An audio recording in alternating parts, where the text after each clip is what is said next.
लोकतंत्र की एक खूबसूरत तस्वीर इस वक्त मैं आपको शुभना जी दिखाती हूँ। यहाँ पर सीआरपी की महिला जवान भी हमें दिख रही हैं। तो सिर्फ महिला कार्यकर्ता और महिला प्रेस रिपोर्टर्स यहाँ मौजूद नहीं है, बल्कि सुरक्षा कर्मी भी यहाँ महिला है। महिला में ये की बड़ी खबर माहौल हुआ है। को बता दें, मुख्यमंत्री की शपथ लेने से पहले रेखा गुप्ता मरघट वाले बाबा के यहाँ पहुंची है। बहुत मान्यता दिल्ली के लोगों में मरघट वाले बाबा की है, दूर दूर से लोग आते हैं। और देखिए यहाँ पर शपथ लेने से पहले मुख्यमंत्री पद की रेखा गुप्ता यहाँ मरघट वाले बाबा पहुंची है। और देखिए अब ये औपचारिक हो चुका है कि मैं इनको मुख्यमंत्री बोलूं, क्योंकि राष्ट्रपति ने अब अधिसूचना जारी कर दी है। और मुझे लगता है कि अक्कू जी अब मुख्यमंत्री बोलना रेखा गुप्ता जी को कुछ गलत नहीं होगा। मरघट वाले बाबा पहुंची हैं आशीर्वाद लेने के लिए। देखिए, मुख्यमंत्री तो डिजिग्नेट होने के बाद ही वो ऑटोमेटिकली मान लिया जाना चाहिए कि हो गई हैं, और दिल्ली की मुख्यमंत्री के तौर पर इनको तकनीकी रूप से भी माना जा सकता है।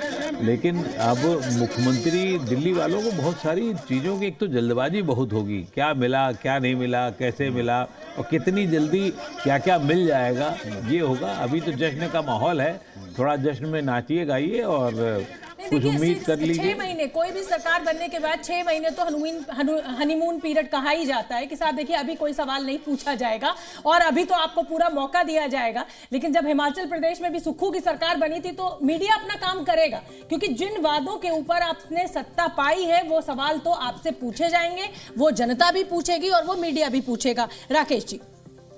नहीं, बिल्कुल बहुत उम्मीद जनता की होगी और इसलिए बहुत फूंक फूंक करके चलना होगा। जैसा आप सब कह रहे थे कि ये शुरुआत में ही अब केजरीवाल को तो सजा जनता ने दे दी है। बिल्कुल। अब सवाल ये है कि बीजेपी पहले दिन से जो एजेंडा लेकर के आप चुनाव में उतरे थे उस एजेंडे को क्रियान्वित करने के लिए और शुरू भी कर दिया है। जो हम विजुअल देख रहे हैं, यमुना की सफाई शुरू हो गई है, तमाम मुद्दों पर काम शुरू कर दिया है। बड़ी खूबसूरत सी तस्वीर अभी मैंने अपने दर्शकों को हमने दिखाई है जी न्यूज के जरिए। एक छोटा सा बच्चा, युवा जो है वो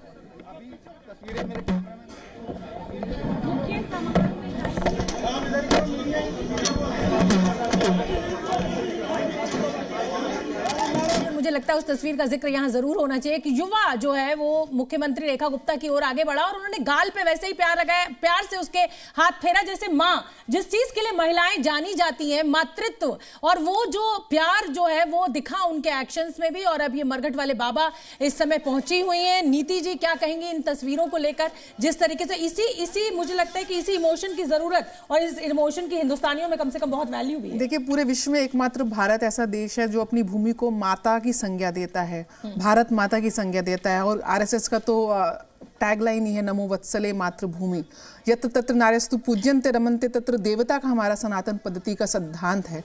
तो जिस प्रकार से एक स्त्री एक मल्टीपल टास्कर मानी जाती है, जहाँ एक मातृत्व का स्नेह का भाव होता है, वहीं दूसरे हाथ में आप देवी को देखेंगे तो अस्त्र शस्त्र भी उन्होंने धारण किए हुए हैं।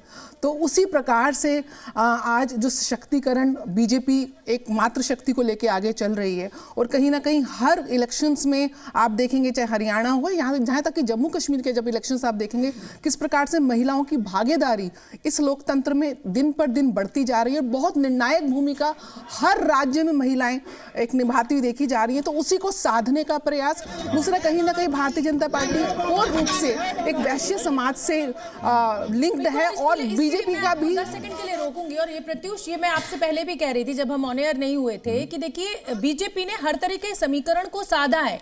एक वैश्य मुख्यमंत्री अरविंद केजरीवाल को एक वैश्य मुख्यमंत्री से उन्होंने जिसे कहा जाए कि दिया है दिल्ली को एक बार फिर। और क्योंकि व्यापारी समूह का ये सबसे बड़ा अड्डा माना जाता है दिल्ली। उसके बाद आतिशी एक महिला मुख्यमंत्री, शीला दीक्षित की जिसे कहा जाए पॉपुलैरिटी एज ए महिला चीफ मिनिस्टर, तमाम ऑड्स के बाद भी आतिशी का जीत दर्ज करना कहीं ना कहीं ये संदेश देता है कि महिला मुख्यमंत्री जो है, ये जो प्रयोग दिल्ली में है ये सफल होता रहा है पहले भी। और इसी को देखते हुए अरविंद केजरीवाल के वैश्य चेहरे को रेखा गुप्ता के वैश्य चेहरे से बदला गया, आतिशी महिला मुख्यमंत्री के चेहरे को महिला मुख्यमंत्री के रूप में बदला गया। लेकिन मैं बार बार ये कह रही हूं, दरअसल में विपक्ष ने जब ये चुनावी जीत हुई तो उस वक्त विपक्ष ने यह पूछा भी था कि आप तो आतिशी के नाम पर हमें घेर रहे थे, या आप कह रहे थे कि टेम्पररी महिला मुख्यमंत्री, अब तो आपके पास एक बड़ा मौका है, किसी महिला को क्यों नहीं आप मुख्यमंत्री के तौर पर सामने रखते। तो बीजेपी पर एक नैतिक दबाव भी था।